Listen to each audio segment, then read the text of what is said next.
Hello दोस्तों, मैं आप सभी का स्वागत करती हूँ आपके अपने यूट्यूब चैनल स्टडी पॉइंट पर। तो जैसा कि हम सब जानते हैं, आज का टॉपिक हमारा जीन पियाजे। आज हम जीन पियाजे की मोस्ट इम्पॉर्टेंट थ्योरी संज्ञानात्मक विकास या कॉग्निटिव डेवलप के बारे में डिस्कस करेंगे, जो आपके आने वाले हर टीचिंग बेस्ड एग्जाम के लिए मोस्ट इम्पॉर्टेंट होने वाली है, क्योंकि इस टॉपिक से लगभग 3 या 4 नंबर पक्के ही पक्के आने आने हैं। तो चलिए, वीडियो को आगे बढ़ाने से पहले आप चैनल को सब्सक्राइब कर दें और वीडियो को लाइक ज़रूर कर दें। आपका एक लाइक हमें मोटिवेट करता है आगे और अच्छी वीडियो बनाने के लिए। तो प्लीज़ वीडियो को सब्सक्राइब एंड लाइक कर दें। संज्ञानात्मक विकास, जिसे इंग्लिश में कॉग्निटिव डेवलपमेंट कहेंगे। संज्ञानात्मक में संज्ञान शब्द आ रहा है। संज्ञान का मतलब होता है, संज्ञान एक ऐसी मानसिक प्रक्रिया होती है। संज्ञान मतलब हमारे मस्तिष्क से रिलेटेड जो भी प्रक्रिया हो, संज्ञान में आता है। संज्ञानात्मक एक ऐसी मानसिक प्रक्रिया होती है जो ज्ञानार्जन मतलब ज्ञान को प्राप्त करने, समझ को विकसित करती है हमारी। इस प्रक्रिया में हम जो चिंतन करते हैं, जो सोचते हैं, जो हमारी याददाश्त होती है, निर्णय लेने की क्षमता होती है, जो कल्पना, जो हम योजना बनाते हैं, ये संज्ञान में ही समाहित होती है। संज्ञान प्रक्रिया ज्ञान, अवधान, स्मृति, निर्णय, मूल्यांकन, तर्क आदि जो है संज्ञान में सम्मिलित होता है। तो इसी पे बेस्ड जो है ये थ्योरी है संज्ञानात्मक विकास, जिस थ्योरी के स्विट्जरलैंड के एक चिकित्सक मनोवैज्ञानी जीन पियाजे ने दी थी, जो बाल विकास पर किए गए कार्यों के लिए फेमस हैं।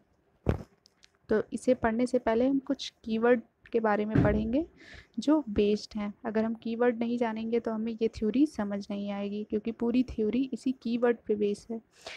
हमें ये थ्योरी अगर नहीं समझ में आ रही है तो इसका एक कारण कीवर्ड्स भी होता है, क्योंकि हम कुछ शब्द ऐसे दिए गए हैं इसमें जिसे हम समझ नहीं पाते हैं, फिर इस थ्योरी को हमें समझने में कठिनाई होती है। तो चलिए पहले हम इस थ्योरी के कीवर्ड्स के बारे में समझ लेते हैं। तो फर्स्ट कीवर्ड है हमारा अनुकूलन या एडॉप्टेशन। जब हम वातावरण के अनुसार अपने आप को ढाल लेते हैं तो वो सिचुएशन होती है अनुकूलन। अगर ऐसा भी कह लें, यदि बच्चा जैसे धूप में गया तो उसे धूप लगी, गर्मी लगी, तो क्या करेगा? ठंडे जगह पे चला आएगा। यानी वो वातावरण को तो चेंज नहीं कर सकता, लेकिन उसके अनुसार अपने आप को ढाल सकता है, इसलिए वो ठंडी जगह पे आ गया। तो ऐसी सिचुएशन होती है अनुकूलन। अनुकूलन को ही 2 पार्ट्स में डिवाइड कर दिया गया, आत्मसातकरण एसिमिलेशन या समायोजन मतलब एकोमोडेशन। तो आत्मसातकरण क्या होता है? पुरानी जानकारी में नई जानकारी जोड़ना। अगर हम किसी पुरानी जानकारी में नई जानकारी ऐड कर देते हैं तो उसे आत्मसातकरण कहते हैं। जैसे बच्चों को बताया गया कि प्लेन आसमान में उड़ता है, तो जब चिड़िया को वो देखेगा आसमान में उड़ते हुए तो उसे लगेगा कि आसमान में तो हवाई जहाज उड़ता है, यानी अब वो हवाई जहाज उड़ रहा है तो वो चिड़िया को भी प्लेन कहेगा। तो हम उसे बताएंगे कि नहीं, ये चिड़िया नहीं, ये प्लेन नहीं, ये चिड़िया है। तो ऐसे उसकी क्या होती है, पुरानी जानकारी जो थी कि प्लेन उड़ता है, तो नई जानकारी ऐड हो गई चिड़िया के रूप में। तो ये क्या होता है? आत्मसातकरण। समायोजन क्या होता है? नई जानकारी जब उसे प्राप्त होती है तो उसे पता चलता है कि जो हमें पहले से ज्ञान था वो गलत है, तो उसको क्या करता है, वो उस अपने हिसाब से व्यवस्थित करने की कोशिश करता है।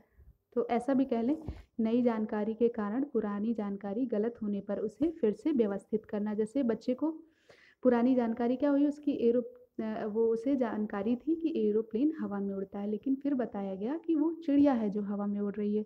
तो क्या कर रहा है, उसकी पुरानी जानकारी तो गलत हो गई। तो नई जानकारी जो मिली कि चिड़िया आसमान में उड़ती है, तो उसके अनुसार वो जो है जानकारियों को व्यवस्थित करना शुरू कर देगा।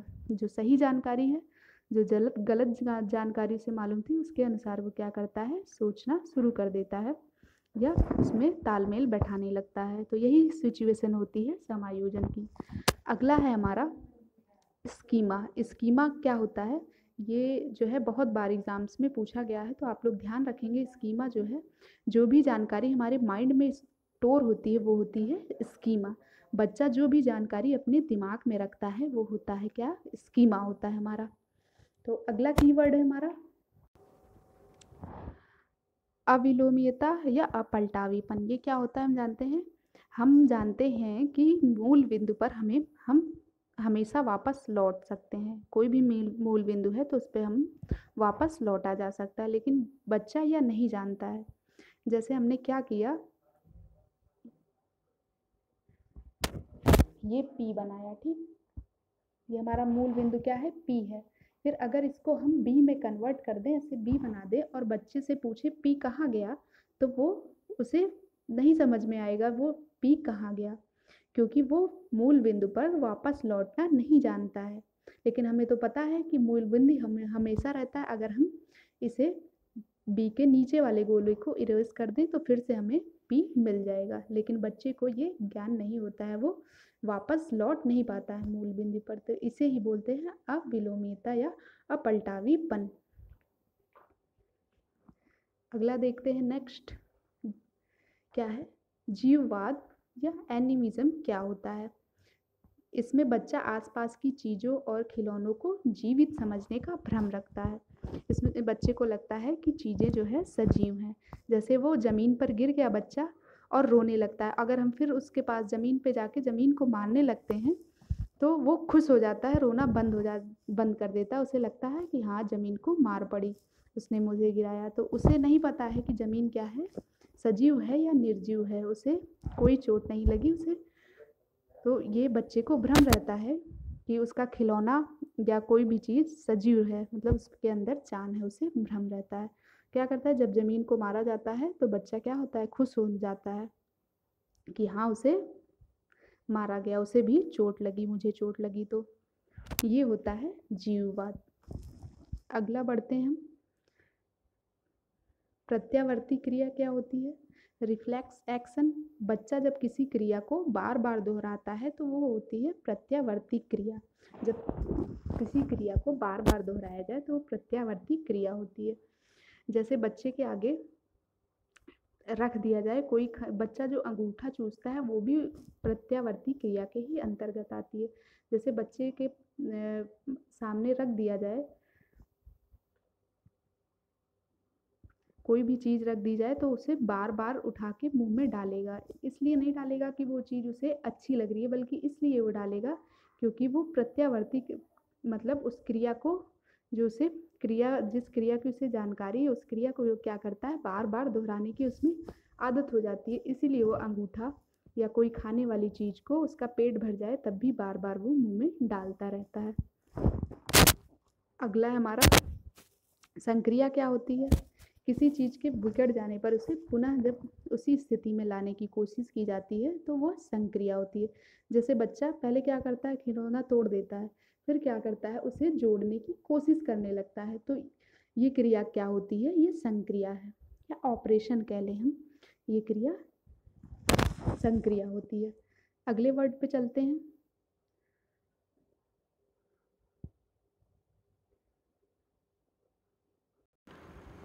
तो दोस्तों आइए जान लेते हैं संज्ञानात्मक विकास क्या होता है। पियाजे द्वारा प्रतिपादित संज्ञानात्मक विकास या कह लें कॉग्निटिव डेवलपमेंट मानव विकास की प्रकृति या उसके विकास से संबंधित होता है। पियाजे का यह मानना था कि व्यक्ति के विकास में संज्ञानात्मक विकास जो है महत्वपूर्ण भूमिका अदा करता है। तो पियाजे का यह विकास अवस्था पे आधारित था, तो इसलिए इसे विकास की अवस्था का सिद्धांत भी कहा जाता है। इसे संज्ञानात्मक विकास को विकास की अवस्था का सिद्धांत भी कहेंगे, और इसे ज्ञानात्मक विकास का सिद्धांत भी कह सकते हैं आप। तो पियाजे के अनुसार बालक का विकास जो होता है, या बालक के बुद्धि या मस्तिष्क का जो विकास होता है, संज्ञानात्मक संज्ञान मतलब बुद्धि या मस्तिष्क से रिलेटेड या मानसिक क्रियाओं से रिलेटेड। तो ये जो विकास होता है ये 4 अवस्थाओं से होकर गुजरता है। तो इस सिद्धांत में 4 स्टेजेस हैं। पहली स्टेज है हमारी संवेदी गामक अवस्था, या इसे संवेदी पेशीय अवस्था भी कहा जाता है। इंग्लिश में हम इसे सेंसरी मोटर स्टेज भी कहते हैं, जो जन्म से 2 वर्ष तक की होती है। सेकंड हमारा पूर्व संक्रियात्मक अवस्था, इसे प्री ऑपरेशनल स्टेज भी कहते हैं, जो 2 वर्ष से 7 वर्ष से होती है। तीसरा हमारा मूर्त संक्रियात्मक अवस्था, कंक्रीट ऑपरेशनल मोटर्स भी।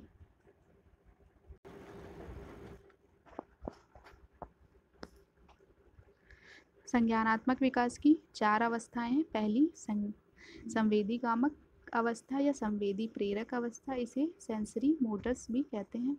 ये जन्म से 2 वर्ष तक की होती है। सेकंड है हमारी पूर्व संक्रियात्मक अवस्था या प्री ऑपरेशनल स्टेज, ये जन्म मतलब 2 वर्ष से 7 वर्ष तक होती है। थर्ड है हमारा मूर्त संक्रियात्मक अवस्था, ये अवस्था जो है 7 वर्ष से 11 वर्ष तक होती है। अमूर्त संक्रियात्मक अवस्था, ये 11 वर्ष से 15 वर्ष तक होती है। तो चलिए इसके बारे में विस्तार से पढ़ते हैं।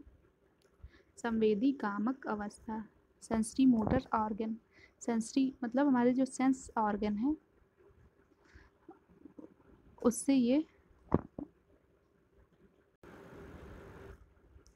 तो पहला है हमारा संवेदी कामक अवस्था या संवेदी पेशीय अवस्था, इसे इंग्लिश में बोलेंगे सेंसरी मोटर स्टेज। पियाजे के अनुसार यह अवस्था जन्म से लेकर 2 वर्ष तक मानी गई है। इस अवस्था की मुख्य विशेषता वस्तु स्थायित्व है। वस्तु स्थायित्व, इस अवस्था में बालक को यह बोध होने लगता है कि पदार्थ का अस्तित्व बना है, चाहे पदार्थ हमारी नज़रों के सामने है या ना हो। जैसे अगर कोई बच्चा, छोटा बच्चा है, जन्म से 2 वर्ष, जिसकी आयु 2 वर्ष के बीच में है, तो क्या करता है, उसकी मम्मी अगर नहीं दिखाई देती हैं तो क्या करता है, वो जानता है कि आसपास ही हैं, तो उन्हें वो अपने पास बुलाने के लिए रोना स्टार्ट करता है ताकि वो उसके आंखों के सामने आ जाए। तो बच्चे को ये बोध होता है कि पदार्थ भले ही उसे दिखाई ना दे रहा हो, पदार्थ या वस्तु भले ही उसे दिखाई ना दे रही हो, लेकिन उसका अस्तित्व है, वो उसके आसपास मौजूद है। तो चलिए इस अवस्था की कुछ विशेषताएं जान लेते हैं। इस अवस्था में बच्चे बुद्धि का प्रदर्शन गत्यात्मक क्रियाओं से करते हैं, मतलब हाथ पैर पटक के, चिल्ला के, रो के, संकेतों द्वारा नहीं करते हैं।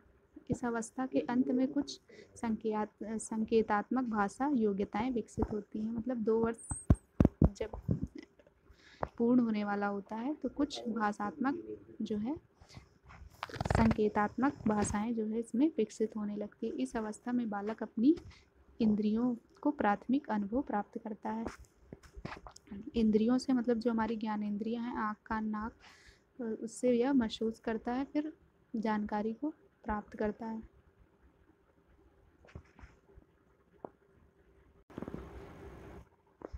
सेकंड हमारा पूर्व संक्रियात्मक अवस्था यानी प्री ऑपरेशनल स्टेज। यह अवस्था जन्म से 2 वर्ष से लेकर 7 वर्ष के मध्य होती है। इसमें बालक जो है प्रारंभ में सीखना स्टार्ट कर देता है। अभिव्यक्ति का माध्यम भाषा होता है इसमें, और जो बच्चा है वस्तु के विषय में सोचना और विचार करना स्टार्ट कर देता है। इस अवस्था की विशेषता है, इस अवस्था में स्मृति और कल्पना विकसित हो जाती है। स्मृति मतलब याददाश्त होता है या रिमेम्बरिंग पावर। कल्पना मतलब सोचने विचारने की क्षमता इसमें विकसित हो जाती है। इस अवस्था में चिंतन जो होता है अतार्किक तरीके से होता है, मतलब चिंतन तो करता है लेकिन वो कोई तर्क नहीं दे पाता है। इस अवस्था में भाषा का प्रयोग परिपक्व हो जाता है, मतलब पूरी तरह से भाषा का प्रयोग करने लगता है। इस अवस्था में अपने प्रवेश की वस्तुओं को पहचानने और उनमें अंतर करना बच्चा सीख जाता है। प्रवेश मतलब अपने आसपास जो वस्तुएं पाई जाती हैं उनमें अंतर करना और उसको पहचानना सीख जाता है। इस अवस्था में बालक स्वयं केंद्रित होता है और स्वयं के कार्यों तक ही सीमित होता है, मतलब इसमें बच्चा क्या होता है, सेल्फ डिफेंस होता है, मतलब अपने ही बारे में सोचता है, अपने ही काम को वो इम्पोर्टेंस देता है, दूसरों की बातों को ना सुनता है ना समझने का प्रयास करता है। तो बालक क्या होता है, सेल्फ सेंटर्ड होता है, अपने आप में ही बिजी रहता है, मगन रहता है इस अवस्था में। अगली अवस्था है हमारी मूर्त संक्रियात्मक अवस्था। इस अवस्था की अवधि जो होती है 7 से 11 वर्ष के मध्य होती है। इस अवस्था में वस्तुओं को पहचानना स्टार्ट कर देता है, उसमें जो है अंतर करने लगता है, वर्गीकरण सीख जाता है और नाम भी उसको याद हो जाते हैं चीज़ों को। और जो आत्म केंद्र की भावना होती है, आत्म केंद्रित मतलब अपने बारे में ही सोचना, दूसरों की ना सुनना, वो जो है उसमें कमी आने लगती है। वो सामाजिक मतलब सामाजिक तत्व उसके अंदर आ जाते हैं, वो दूसरों की बातें भी सुनने लगता है और समझने लगता है, समझने की कोशिश करता है। जो सेल्फ सेंटर्ड का गुण था वो कम होने लगता है इस स्टेज में आते आते। ये स्टेज जो है 7 से 11 वर्ष के मध्य में होती है। इस स्टेज की विशेषताएं हैं, इस अवस्था में संक्रियात्मक चिंतन का विकास हो जाता है। संक्रिया शब्द जैसे हमने जाना कि चीज़ों को तोड़ मरोड़ मतलब तोड़ के फिर से जोड़ने की प्रक्रिया होती है संक्रिया। तो इस तरीके से उसका मतलब इस तरीके से वो सोचने लगता है, किसी वस्तु को तोड़ देगा मतलब उसको वस्तु को पहले की स्थिति में लाने का प्रयास करने लगता है। आत्मकेंद्रित विचारों में न्यूनता आती है, मतलब अपने सेल्फ सेंटर्ड होते हैं जो उसके आइडियाज़, वो क्या होते हैं, वो सामाजिकता का रूप ले लेते हैं, वो दूसरों की भी सुनने लगता है। पहले बच्चा क्या होता है, स्टार्टिंग में अपनी ही बोलता है, किसी को बोलने नहीं देता है, वो केवल अपनी ही धुन में रहता है। तो इसमें जो है मूढ़ संक्रियात्मक अवस्था में ये जो है इसमें कमी आने लगती है। इस अवस्था में बच्चे को मूढ़ समस्याओं का समाधान ढूंढने की जो क्षमता विकसित हो जाती है। मूढ़ समस्याएं मतलब जो हमारे सामने होती हैं समस्याएं, वो मूढ़ समस्याएं होती हैं, और किंतु अमूर्त समस्याओं के विषय में नहीं सोच पाता, मतलब जो समस्याएं हमारे सामने नहीं है उनके बारे में वो नहीं सोच पाता है, जो समक्ष होती हैं उनके बारे में वो चिंतन कर पाता है। इस अवस्था में चिंतन में क्रमबद्धता की कमी होती है, मतलब जो सोच रहा है उसमें कोई क्रम नहीं होता है, क्रम से नहीं सोचता है, वो यहाँ की वहाँ किसी भी बात को कहीं से रिलेट करके सोचने लगता है। इसी अवस्था में गणित पढ़ने और गिनती करने में बच्चा रुचि भी लेने लगता है, मतलब इसमें जो है गणित में रुचि लेता है और गणित के कैलकुलेशन को सॉल्व करने लगता है। और दो वस्तुओं में कौन सी बड़ी है कौन सी छोटी है उसको ये भी ज्ञान हो जाता है कि कौन सी वस्तु बड़ी है और कौन सी छोटी है। इस अवस्था में बच्चे यथार्थवादी और व्यवहारवादी हो जाते हैं, मतलब सामाजिक तत्वों से तालमेल बिठाना स्टार्ट कर देते हैं। और लास्ट हमारा मूर्त संक्रियात्मक अवस्था या औपचारिक संक्रियात्मक अवस्था, इसे इंग्लिश में कहेंगे फॉर्मल ऑपरेशनल स्टेज, या संज्ञात्मक विकास की अंतिम अवस्था होती है। इस अवस्था में सभी तत्वों का समुचित विकास हो जाता है, मतलब जितने भी तत्व हैं उसका पूरी तरीके से विकास हो जाता है। यह अवस्था 12 वर्ष से प्रारंभ होकर वयस्क तक, मतलब उसके जवान होने तक चलती है। इस अवस्था की कुछ मुख्य विशेषताएं भी होती हैं, जान लेते हैं। इस अवस्था के पहुँचते पहुँचते बच्चे का जो है क्या है, मस्तिष्क जो है पूरी तरीके से व्यवस्थित हो जाता है और वो क्रमबद्ध चिंतन करने लगता है। इससे पूर्व अवस्था मूढ़ संक्रियात्मक अवस्था में वो जो चीज़ सामने होती थी उसी के बारे में सोचता था, लेकिन मूढ़ संक्रियात्मक अवस्था में, औपचारिक अवस्था में ये क्या करता है कि जो इसके सामने नहीं होती जो सिचुएशन, उसके भी वो चिंतन मनन उसके बारे में भी करने लगता है। इस अवस्था में बच्चे प्रकृतात्मक शब्दों का अर्थ समझने लगते हैं, जैसे प्रतीक के रूप में जिन शब्दों का यूज होता है उसके बारे में भी जानने लगते हैं और समझने लगते हैं। विचारों में जो है तर्क करने की क्षमता आ जाती है, कल्पना करने लगते हैं, निरीक्षण, किसी चीज़ का निरीक्षण परीक्षण करने लगते हैं और प्रयोग भी खुद से एक्सपेरिमेंट भी करने लगते हैं। ये करने से ये होगा, ये करने से ये होगा, इसका रिएक्शन एक्सपेरिमेंट भी करने लगते हैं। अब प्रयास एवं त्रुटि के स्थान पर प्रयोग सीखने की आदत विकसित होती है, मतलब गलती करके जो सुधार करते हैं उसके स्थान पर उनमें क्या होता है, एक आदत विकसित हो जाती है प्रयोग करके सीखने की। बच्चे वस्तुओं की भांति विचार करने में चिंतन करना सीख लेते हैं। बच्चे जो क्या होते हैं, वस्तुओं की भांति विचारों में चिंतन करना सीख लेते हैं। इस अवस्था का मुख्य लक्ष्य तार्किक चिंतन की योग्यता अर्जित करना होता है, मतलब तर्क करके कोई भी चिंतन होता है उससे वो क्या करते हैं, चीज़ों को रिलेट करके नॉलेज जो है गेन करते हैं। इस अवस्था में बच्चे न्यून परिकल्पनाएं करते हैं और उसके सत्यापित करने का प्रयोग करते हैं, मतलब परिकल्पनाएं नए नए एक्सपेरिमेंट करते हैं और उसको सही साबित करने की कोशिश भी करते हैं।